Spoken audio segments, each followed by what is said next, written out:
Hi, and welcome again to another edition of Market Analysis for today, December 13 of 2024. I'm Giovanni Benacourt, and this is a recording previous to the USA session open.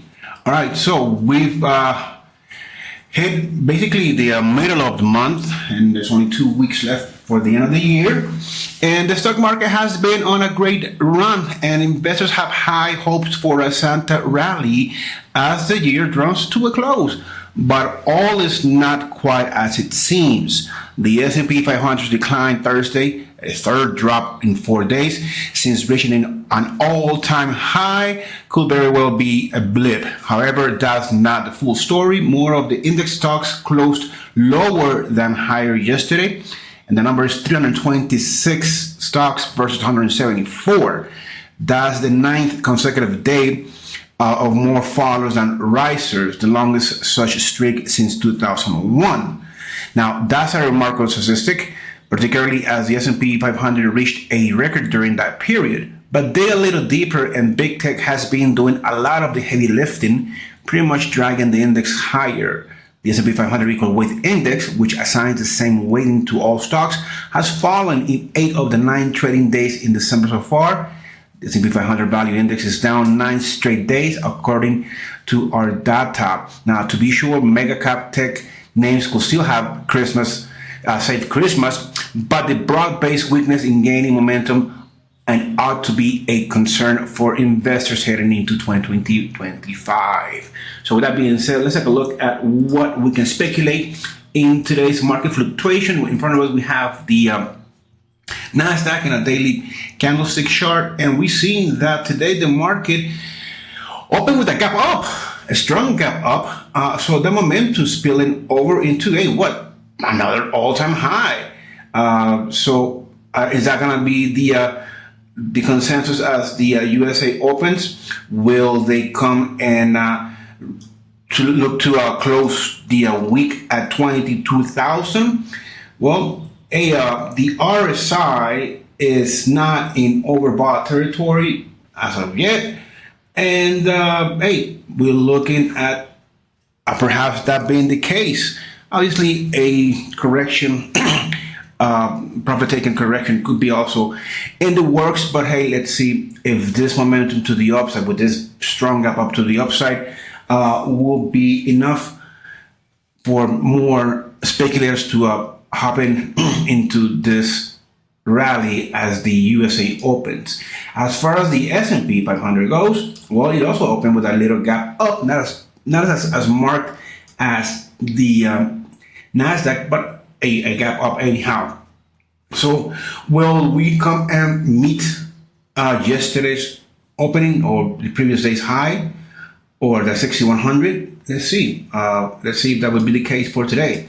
Then the Dow Jones Industrial seems to be, let's change our support to the second level of that 50-day moving average. Let's use our second resistance, the 20-day moving average within the Bollinger Band, and 44,200 as our first level of resistance. So let's see. It did open with a gap down, and we have been trending lower. So will that be the case for today again? So let's see. Crude oil seems to be retreating after having nice fluctuations to the upside yesterday. So let's just use this low and the 20-day moving average within the Bollinger Band. The 50-day moving average right now is acting as such resistance. So let's see if it'll continue to fluctuate to the upside. Nat Gas is also in a correction. I mean, yesterday it just blew through our level of resistances and kind of stopped where our second level is. So let's just leave those levels there for today. As far as support, 315 and the 20-day moving average. So let's see if this is profit taking correction. It opened with a gap up. So now gold was looking as just that, a corrective retracement.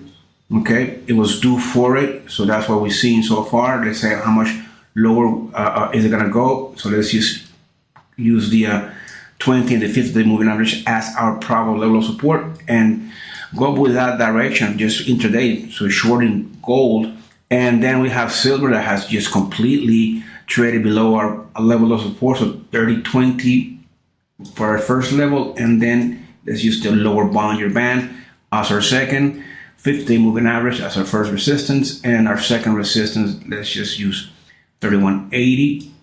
All right, so it is Friday. Profit taking is also obviously on the table. Again, copper also must be trending lower today.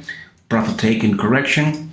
Then we have Bitcoin that is settling right around 100,000, just idling around it. So a sideways trading for the Bitcoin. Euro, after the ECB's rate cut decision yesterday, it fluctuated to the downside, but it seems to be looking for a moment to recuperate. So let's just use today's low as our probable level of support again for it. Then we have the pound. The pound is just looking also mighty bearish. So let's just go with that direction because the dollar index must be on a tear, and it is. So let's see. I think today is gonna be one of those days that it's just gonna, you most likely will be stuck in a trade, and it's Friday. So have a nice trading day and a great weekend.